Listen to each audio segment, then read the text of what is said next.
I'm sure everyone has heard of Dropbox. It is one household name for sharing and saving files. Since it is such a well-known name, why has the stock been beaten down since IPO? In this video, we're going to look at what Dropbox has going for it, what things are going against it, and do they have a future in this competitive space? Before we begin, don't forget to like and subscribe to support the channel. Dropbox was started by Drew Houston after he was tired of the frustration of always forgetting his flash drive. He created a site to host his own personal files, but then realized other people might be interested in doing the same. Dropbox was later released in 2008, and Drew has grown the company to over 600 million users and is still the CEO today, which is great to see the founders stick with the company after IPO. Drew has also been recently appointed to the board of Facebook, so he's well connected in the technology industry. Dropbox is mostly known for keeping files in the cloud, and that is what most people, I would say, use it for. Moving forward, though, they are trying to create the first Teams virtual workspace, where people can easily collaborate on all file types. This is where the most interesting growth potential for the company comes in my opinion. With people now working from home and companies going fully remote, I think this virtual workspace is a great idea, and if they can execute it, this will be a game changer for Dropbox. So what is this virtual workspace exactly? It is basically all these tools that Dropbox has developed to make collaboration easier between teams.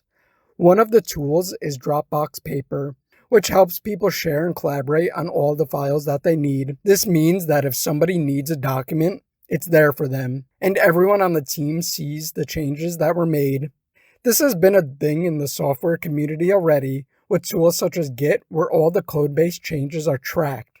But now this is for everyday documents that all teams use. They also have other tools for organizing files, scheduling and timelines, and even assigning projects. They also have a Dropbox Showcase, which is a tool that allows you to create a quick and easy website, which you can drag and drop files that people can download. Tools like this all work though, because all of your files are already in Dropbox and can easily be accessed and manipulated with other Dropbox tools. Another big advantage Dropbox has over some of its competitors is that you can use it on every device, and they have plugins for basically everything. There's a Slack plugin, a Zoom plugin, and a Zendesk plugin, and the list just goes on and on. This is great because whatever other software or platform that people need for work, Dropbox can easily be integrated into that platform. Other competitors such as Apple Cloud, Google Drive, and Microsoft OneDrive oftentimes don't have the openness Dropbox does because they are competing with the other platforms that they want you to use. They also already have a huge customer base with a lot of users using their free tier platform already. This is big when a new premium tool comes out. They already have customers that are using Dropbox that are more likely to pay for a premium feature.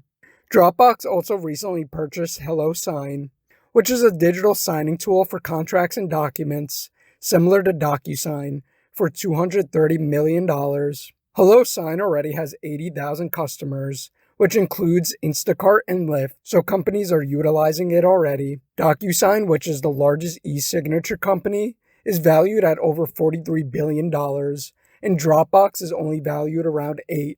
So either DocuSign is massively overvalued or Dropbox is massively undervalued, which I believe it's a little bit of both. But now with HelloSign, Dropbox becomes even more useful because you can sign and send documents all in one place. So Dropbox has some good things going for it, but that doesn't mean anything if the financials are bad. At the end of the day, if the company doesn't have the financial backing to execute, then all of these things are for nothing. If you look at Dropbox's last quarter, they had revenues of $467 million and made a net income of $17.5 million. So Dropbox is actually profitable, which is a surprise to see, especially in the tech space. They also have $1.1 billion in cash and investments and have no long-term debt. Their biggest expense is operating leases, which is $700 million, so they are looking good in terms of their financials. They also just announced that their workforce will be fully remote, so a lot of their office leases will be gone, which is another cost-cutting measure that will make their balance sheet look even better. Their forward price per earning is in the mid-20s, which is super low for the tech space, where you can see forward price earnings in the hundreds.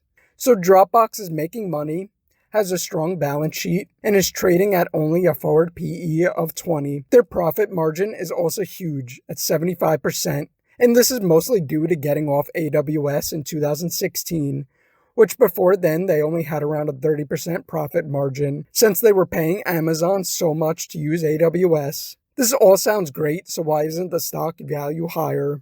Well, there are a lot of concerns over competition in this space. With Apple's iCloud, Google Drive, and Microsoft's OneDrive, there are a lot of big competitors for cloud storage. And a lot of these competitors also offer tools that Dropbox does not, plus cloud storage. Like Office 365 gets you all of Microsoft Office, which everyone uses, plus 6 terabytes of storage. Google also has G Suite, which gets you all Google Docs and other Google tools, plus more cloud storage. Also, Dropbox has over 600 million subscribers, but only 14.3 million are paid subscribers, so a vast majority of Dropbox users are on the free tier.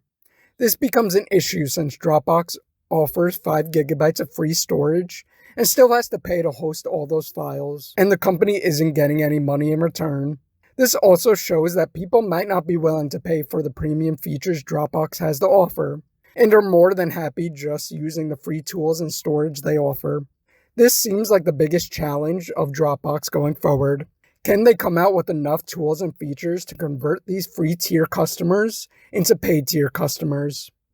Also, another interesting thing is all of the paid users, only 30% use business accounts. But according to Dropbox, 80% of their users use the service for businesses.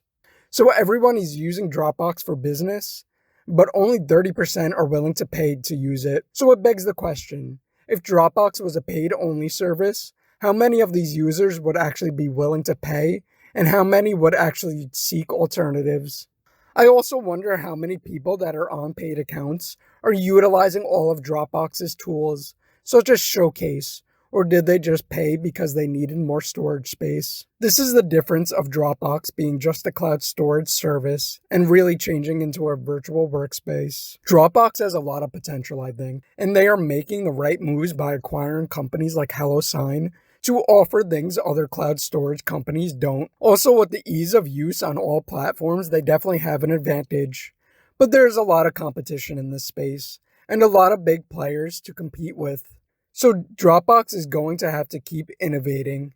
It is going to be interesting to see if they can convert all those free tier users into paid tier users. You can have a great product, but if nobody is willing to pay for it, it means nothing. I think Dropbox needs to come out with something that a business can't do without before we see a mass migration of people paying for their service. However, with that being said, the stock is undervalued at around $20 a share.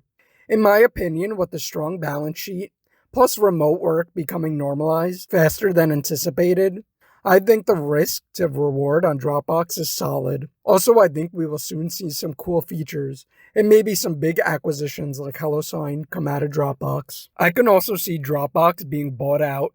I wouldn't be surprised if Facebook buys them out if they don't make their own competing service. But that's just a wild guess. And with that being said, as always, thanks for watching and like and subscribe to see more videos.